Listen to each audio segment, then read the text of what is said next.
جی آپ کے سوال اور ہمارے جواب تو پوچھیں۔ السلام علیکم طلعت صاحب، مجھے یہ بتائیے کس قسم کا آئین ہے جو صرف 3 معزز ججز کے دروازے پہ دستک دیتا ہے اور باقیوں کو اس سے محروم رکھتا ہے؟ فل کورٹ کیوں نہیں بناتے یہ لوگ؟ واضح ہے جی کہ یہ اب سیاسی معاملہ نہیں ہے۔ بہت سے لوگوں کا خیال ہے کہ اس کے اندر سیاست اتنی گھل مل گئی ہے کہ آپ کو پتہ نہیں چلتا کہ آئین کہاں پہ ختم ہوتا ہے اور سیاست کہاں سے شروع ہوتی ہے۔ لیکن اس ایشو کے اوپر جو آپ نے فرمایا، بینچ بنانے کے ایشو کے اوپر، لارجر بینچ بنانے کے ایشو کے اوپر، فل کورٹ بنانے کے ایشو کے اوپر، از خود نوٹس کے اوپر، چیف جسٹس کے آفس کی طاقت کو ریگولیٹ کرنے کے اوپر سیاست انوالو نہیں ہے۔ کورٹ کے اندر معزز جج صاحبان، جن میں سے چند ایک نہیں بہت سارے جو ہیں وہ چیف جسٹس کے عہدے پر فائز ہوں گے کہیں نہ کہیں آنے والے سالوں میں، وہ آپ کو بتا رہے ہیں کہ معاملات سیاسی نہیں آئینی ہیں۔ کوشش یہ کی جا رہی ہے کہ ان کو سیاسی رنگ دیا جائے۔ جو پروٹیکشن اس وقت لی جا رہی ہے 3 بینچ تک اس معاملے کو محدود کرنے کی، وہ پروٹیکشن سیاسی طور پر لی جا رہی ہے، اس کا کوئی لیگل کور موجود نہیں ہے۔ تو یہ کمال بات یہ ہے کہ جو لوگ کہتے ہیں کہ عدالت پر سیاسی دباؤ نہ ڈالیں، وہ سیاسی پروٹیکشن اویلیبل کر رہے ہیں ایک ایسی پوزیشن کو جس کی لیگل سٹینڈنگ بہت ہی کمزور ہے۔ 3 بینچ جو ہے، ویسے تو ایک جج کا فیصلہ بھی جو ہے وہ دوسرے جج کے فیصلوں کے برابر ہوتا ہے، یا بہت اہم کیسز کے اندر آپ نمبر نہیں دیکھتے، آپ فیصلے کی وقت کو پرکھتے ہیں۔ لیکن اس کیس کے اندر 3 ممبران جو ہیں وہ سیاسی جو فلوٹیلا ہے اس کے اوپر سفر کر رہے ہیں، وہ آئینی فلوٹیلا کا حصہ نہیں ہے۔ بدقسمتی کی بات ہے، اور ظاہر ہے اس وجہ سے نہیں بنا رہے کہ اگر بنائیں گے تو پھر آئینی اور قانونی دودھ کا دودھ اور پانی کا پانی ہو جائے گا۔ اس وقت کوئی دودھ اور پانی کو علیحدہ نہیں کرنا چاہتا، مکس کر کے آپ کو بیچنا چاہ رہے ہیں۔ سر حنان بات کر رہا ہوں لاہور سے۔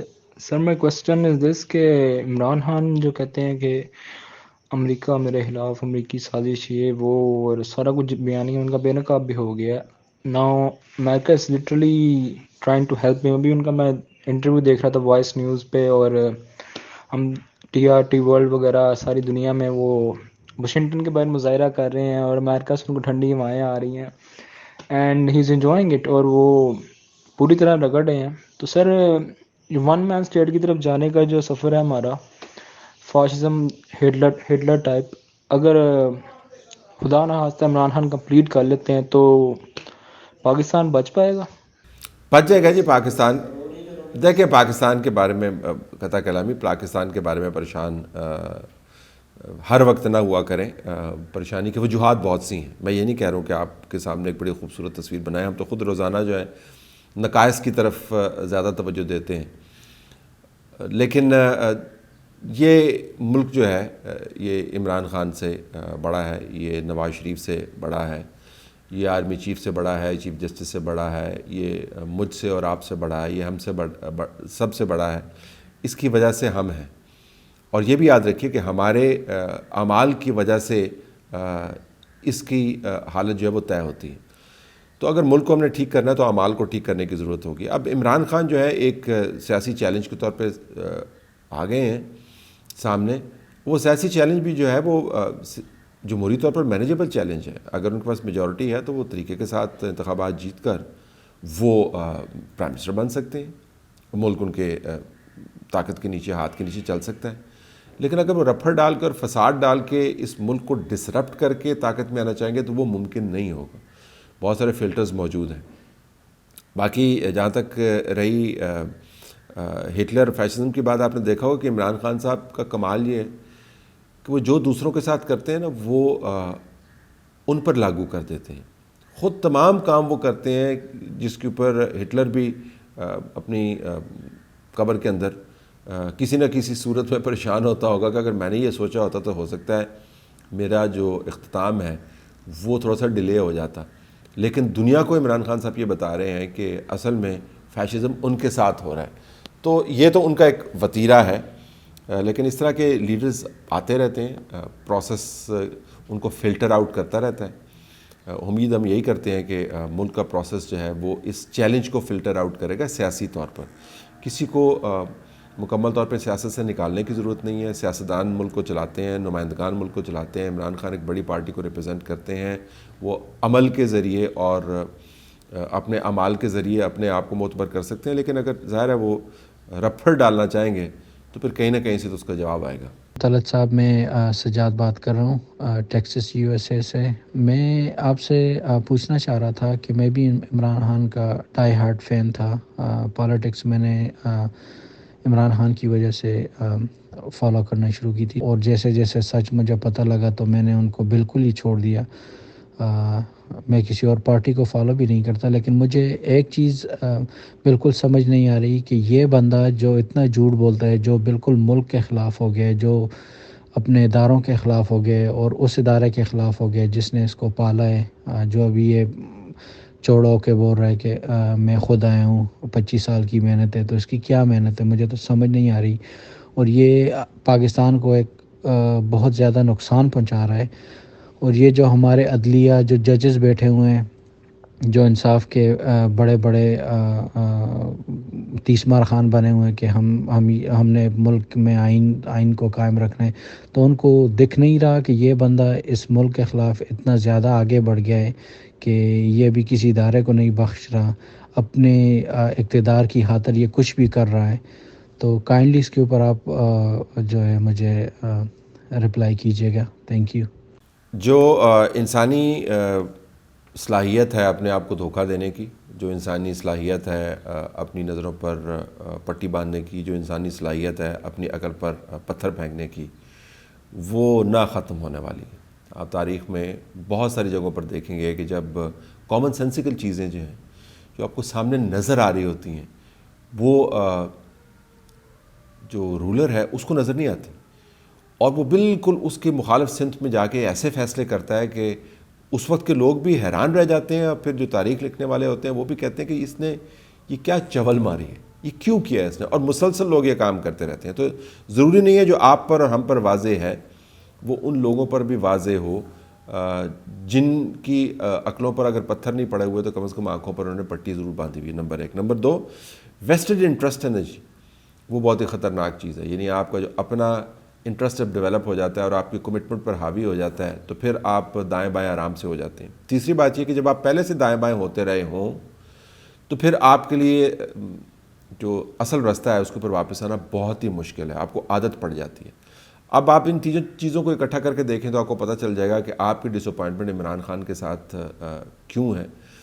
آپ نے آنکھوں پر پٹی نہیں باندھی ہوئی تھی, اپنے کان آپ نے کھلے رکھے ہوئے تھے, آپ جو سن رہے تھے, جو دیکھ رہے تھے, اس کے مطابق آپ اپنے فیصلے کر رہے تھے. عمران خان مقبول رہے, بہت مقبول رہے, لیکن بہت سارے لوگوں نے ان کو چھوڑ بھی دیا. جس طرح عمران خان نے شروع کیا تھا اور جہاں پر عمران خان آپ کھڑے ہیں, ان کے آپ گرد و نواح میں لوگ دیکھ لیں تو آپ کو پتہ چل جائے گا کہ کس طرح انہوں نے اپنے آپ کو ایک کلاؤن شو کے اندر کنورٹ کر دیا, جس کی ویورشپ بہت ہوتی ہے لیکن جو سبسٹنس ہے وہ اس میں سے مسنگ ہے. اب جن اداروں نے یہ کیا, اب ظاہر ہے ان اداروں کو بھی ذمہ داری اٹھانی چاہیے.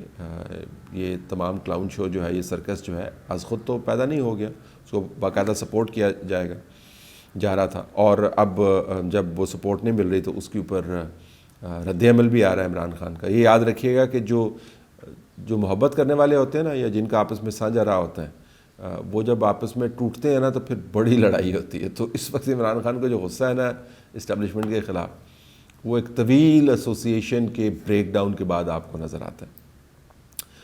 It was a long marriage of convenience which went really really bad, اور اس کے نتیجے میں آپ یہ دیکھ رہے ہیں. نظر ان کو نہیں آئے گا جی, لیکن کورٹ کے اندر سے جو آوازیں آ رہی ہیں اس سے آپ کو پتہ چل رہا ہے کہ بہت ساروں کو نظر آنا شروع ہو گیا ہے. تو ہم امید یہی کرتے ہیں کہ اسی میں سے اچھائی کا اور ریفارم کا پہلو نکلے گا. عمران خان سیاسی طور پر تو پرابلمٹک اپنی جماعت کے لیے بھی اب بن گئے ہیں, لیکن ان کا وزن ابھی بھی ہے. تو امید ہم یہی کرتے ہیں کہ وہ کسی نہ کسی طریقے سے کسی نہ کسی موڑ پہ سیکھ لیں گے. طلعت صاحب کیا حال ہے؟ شاہ جی وقار علی نعیم لیڈ سے بات کر رہا ہوں. تو شاہ جی یہ جو عمرانی مافیا ہے اس نے بھی اپنے ساتھ ملائے ہوئے ہیں اور ایک جتھا بھی پیدا کیا ہوا ہے.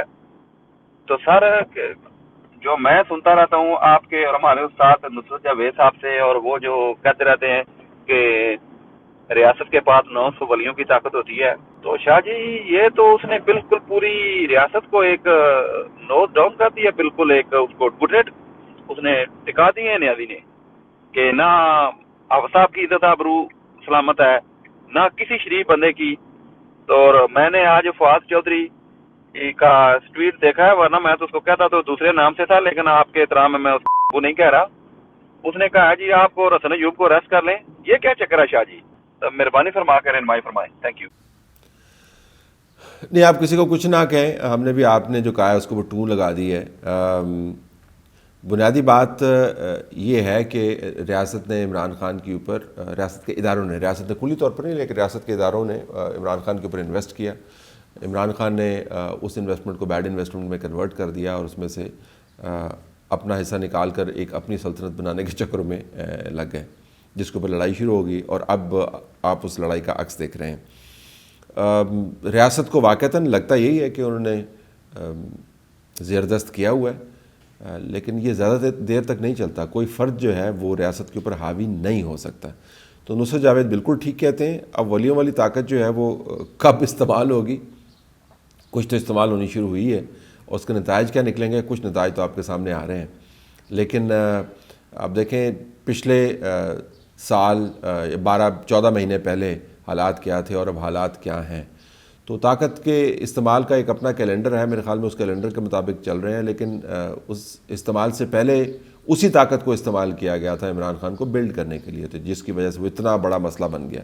اگر وہ طاقت نہ استعمال کی ہوتی تو شاید حالات اتنے خراب نہ ہوتے.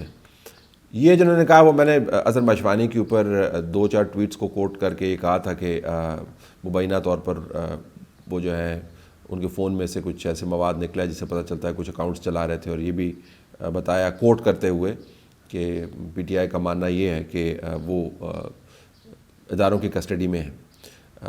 یہ اس وقت شنید چل رہی تھی، تو اس کے اوپر میں نے ایک وی لاگ کر دیا. تو انہوں نے کہا جس کا مطلب ہے کہ ان کو پتہ ہے کہ کہاں پر ہیں اظہر ماشوانی. حالانکہ خود ساری جماعت یہ کہہ رہی تھی عمران خان سمیت کہ اظہر ماشوانی کس کے پاس ہے.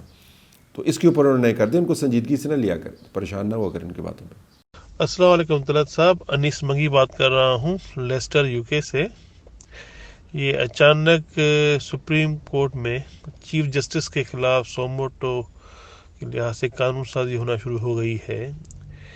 اس کا تعلق نیکسٹ جو سی جے ہوگا قاضی فائز عیسیٰ، اس سے پہلے سی جے کے سارے اختیارات ختم کرنے یا بانٹنے کے لحاظ سے تو نہیں ہے.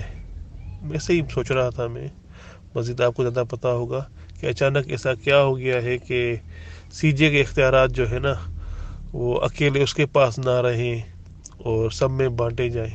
پاکستان ہے، کچھ بھی ہو سکتا ہے.